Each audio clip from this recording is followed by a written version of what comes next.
दोस्तों इस वीडियो में प्रश्न नंबर 1 के सी सॉल्व करेंगे। क्लास 10th का भारतीय भवन का बुक है।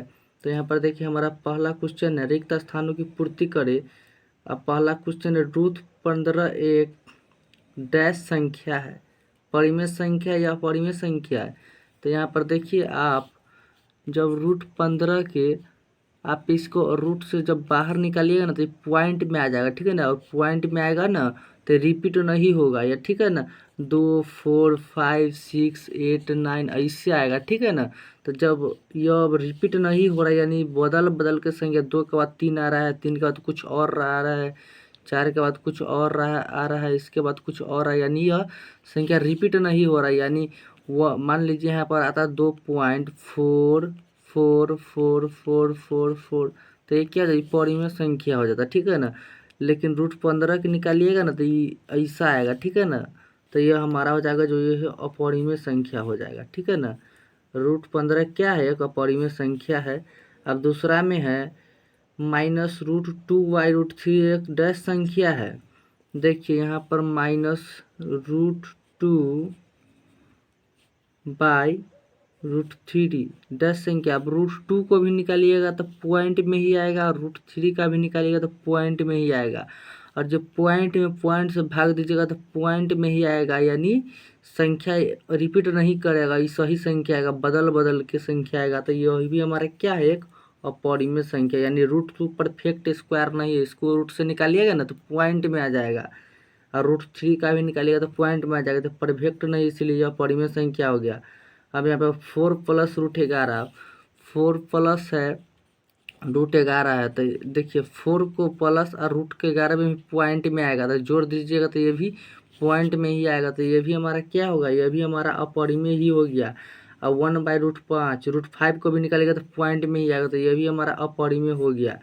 अब 5√8/√2, अब जब 5√8/√2 है तो हम इसका पहले हम निकालेंगे अभाज्य गुणनखंड 2, यानी 4, 2 मरतबे 2, 2 मरतबे 1, यानी 2 गो रहेगा तो एगो निकलेगा, तो एगो 2 निकलेगा, और √2/ यह उतर गया, √2, रूट से 2 कट गया। यहाँ पर देखिए 3 को आया ना, तो रूट में क्या 3, 2 गो का एगो निकलता है, तो 2 गो का एगो 2 निकल गया, एगो 2 निकल गया ये वाला।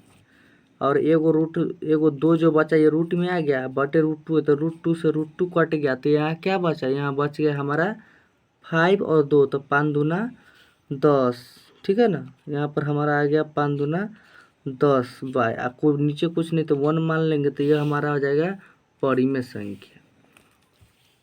अब यहाँ पर हम देखेंगे 2 नंबर में कह रहा है सिद्ध करे कि 3√2 अपरिमेय है। तो यहाँ पर देखिए सिद्ध करे कि 3√2 अपरिमेय है, यानी कह रहा है कि सिद्ध करने के लिए 3√2 एक अपरिमेय संख्या है। तो देखिए जब ही अपरिमेय दिया रहेगा ना तो यानी हम उसको विपरीत मान लेंगे, यानी हम इसको परिमेय मान लेंगे। तो यहाँ पर लिखेंगे हम माना कि 3√2 एक परिमेय संख्या है। इतना हम मान लिए, माना कि 3√2 एक परिमेय संख्या है। तो परिमेय संख्या क्या होता है, p/q के रूप में होता है। तो यहाँ पर देखिए 3√2 = p/q, यानी हम इसको मान लिए कि परिमेय संख्या, तो p/q के रूप में यानी बराबर होगा, माने है तो। यहाँ पर देखिए p/q हुआ तो, और यानी यहाँ पर देखिए √2 = p/q भागा, यहाँ पर देखिए भागा हो जाएगा गुना में, ये गुना में तो हो जाएगा 3 प्लस है तो माइनस हो जाएगा नहीं, ठीक है ना। यहाँ पर गुना है तो भागा में आएगा, ठीक है। p/q 3q हो गया, ठीक है। तो यहाँ पर देखिए √2 = अभी इसको हम ऐसे भी लिख सकते हैं p/3q = √2, यानी हम पा रहे यह जो है हमारा क्या है, यह हमारा है परिमेय संख्या, यह जो हमारा है परिमेय संख्या, और √2 जो है हमारा अपरिमेय संख्या, अपरिमेय संख्या। तो हम यहाँ पर लिखेंगे अतः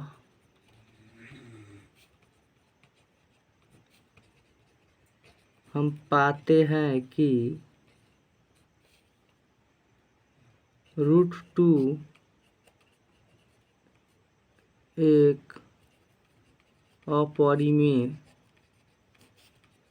संख्या है, जबकि P/3Q एक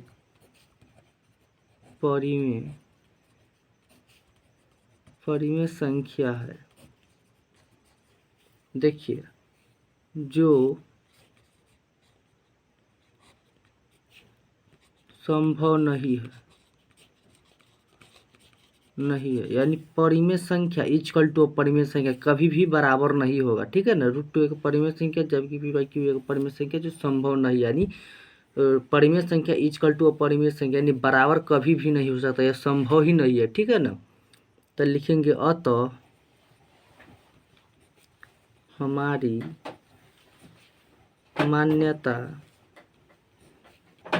गलत है, अतः हमारी मान्यता गलत है। 3√2 एक अपरिमेय संख्या है। आई होप आपको यह वीडियो अच्छी लगी हो, और बाकी जो क्वेश्चन हमारा बच गया वो अगले वीडियो में सॉल्व करूंगा। जो बच गया है किस 3, 4, 5, 6, 7, 8, ठीक है ना। यानी हमारा बच गया है 6 क्वेश्चन जो हम अगले वीडियो में सॉल्व करेंगे। तो चलिए मिलते हैं नेक्स्ट वीडियो में।